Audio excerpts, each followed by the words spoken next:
Competition நாங்கள் வந்து நடத்தியிருக்கோம். அந்த காம்படிஷனில் வந்துட்டு நம்ம பாரம்பரியம் சார்ந்த எல்லா காம்படிஷனுமே இருக்குது. இந்த காம்படிஷன் மூலயமா ஸ்டூடெண்ட்ஸ்க்கு வந்து நம்ம பாரம்பரியத்தெல்லாம் மறக்காமல் இருக்கிறதுக்காக நிறைய காம்படிஷன்ஸ் பண்ணியிருக்கோம். மஞ்சள் அரைத்தல், ஆயிரங்கால் குச்சி, அந்த மாதிரி நிறைய காம்படிஷன்ஸ் நாங்கள் பண்ணியிருக்கோம்.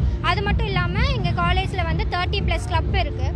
அந்த 30+ கிளப்பில் இருந்து ஒரு கிளப் வந்து ஹெரிட்டேஜ் கிளப் அப்படின்னு சொல்லிட்டு பாரம்பரியம் சார்ந்த எல்லா விஷயமே அங்கே இருக்கும். அந்த கிளப்பில் இருந்து ஒரு 2 பர்ஃபார்மன்ஸ் நாங்கள் கொடுத்துருக்கோம். ஒயிலாட்டம் அப்புறம் கும்மி ரெண்டுமே கொடுத்துருக்கோம். அந்த ரெண்டுக்குமே வந்து நாங்கள் வெளியிலேருந்து ஸ்டாஃப்ஸ் கூட்டிகிட்டு வந்து ஸ்டூடெண்ட்ஸ்க்கு வந்து ட்ரெயின் பண்ணியிருக்கோம். அந்த ட்ரைனிங் எல்லாருக்குமே சப்போர்ட் பண்ணது வந்து எங்கள் பிரின்சிபல் சார் தான். எங்கள் பிரின்சிபல் சார் இல்லைன்னா இந்த ஈவெண்ட்டே இல்லை. நாங்கள் வந்துட்டு ஒரு 50+ ஸ்டூடெண்ட்ஸ்க்கு வந்து பாரம்பரிய நடனம் சொல்லி கொடுத்துட்ருக்கோம். அப்புறம் நிறையா ஸ்டூடெண்ட்ஸ்க்கு வந்து படுகா டான்ஸ், ஒயிலாட்டம், கும்மி, பரதநாட்டியம், அப்புறம் நிறைய பாரம்பரியம் டான்ஸஸ்லாம் நாங்கள் ஸ்டூடெண்ட்ஸ்க்கு சொல்லி கொடுத்து ட்ரெயின் பண்ணி ஓணம் அப்போ பொங்கல் அப்பமோ இந்த மாதிரி ஒரு கிராண்ட் ஈவெண்ட்டுக்கு வந்து நாங்கள் ஒரு சக்ஸஸ்ஃபுல் ஈவெண்ட் கொடுக்கணும் அப்படின்னு நினைக்கிறோம். தேங்க்யூ. வேறு லெவலில் இருக்குது, ரொம்ப என்துவாக இருக்குது. போன டைம் ரொம்ப ஸ்பெஷலாக இருந்துச்சு. இந்த டைம் என்னென்னா எல்லா பாரம்பரியம் டான்ஸும் இந்த டைம் நாங்கள் கொண்டு வந்திருக்கோம். போன டைம் வந்து கும்மி மட்டும் வச்சுருந்தோம். அந்த கும்மி டான்ஸ் ஒரு இன்ஸ்பிரேஷனாக எடுத்து சரி மற்ற பாரம்பரியம் நடனங்களும் நாங்கள் கொண்டு வரலாம் அப்படின்னு சொல்லி ஒயிலாட்டம் அப்புறம் இன்னும் நிறையா டான்ஸஸில் கொண்டு வந்துட்டுருக்கோம். ஃபர்தராக வர இயர்ஸில் இன்னுமே நிறையா நாங்கள் எங்கள் காலேஜ்லேருந்து கான்ட்ரிபியூஷன் கொடுப்போம் அப்படின்னு சொல்லுவோம். ஃபேமிலியோட பண்ணுறதை விட ஃப்ரெண்ட்ஸோட செலிப்ரேட் பண்ணுறது இன்னுமே ஹாப்பியாக இருக்குது. ஆக்சுவலி நான் நீலகிரியில் இருக்கிற பொண்ணு. எங்கள் ஹோம் டவுன் நீலகிரி.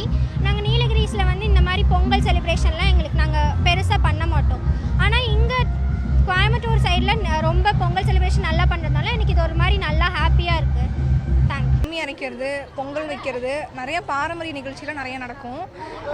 பசங்களாம் நல்லா வைப்பில் வருவாங்க. டிஜேலாம் நடக்கும், நல்லா என்ஜாய்ஃபுல்லாக இருக்கும். அப்புறம் பொங்கல் வைக்கிறது நல்லாயிருக்கும்.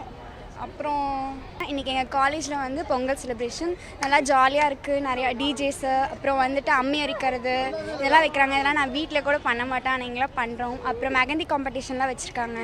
அப்புறம் கோல போட்டி இருக்குது. அப்புறம் பொங்கல்லாம் வைக்கிறோம், நிறைய பொங்கல்லாம் வச்சு செலிப்ரேட் பண்ணுறோம். நல்லா ஜாலியாக போகுது. ரெண்டும் கூட இருந்தாலும் நல்லா வைப்பாக இருக்கும். இங்கே எல்லாம் மியூசிக்லாம் போட்டுட்டு நல்லா ஜாலியாக என்ஜாய் பண்ணிட்டுருக்கோம். இன்னும் போயிட்டுருக்கு, இன்னும் என்ஜாய் பண்ணணும்.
செய்திகளை உடனுக்குடனும் துல்லியமாகவும் தெரிந்து கொள்ள சப்ஸ்கிரைப் பண்ணுங்க.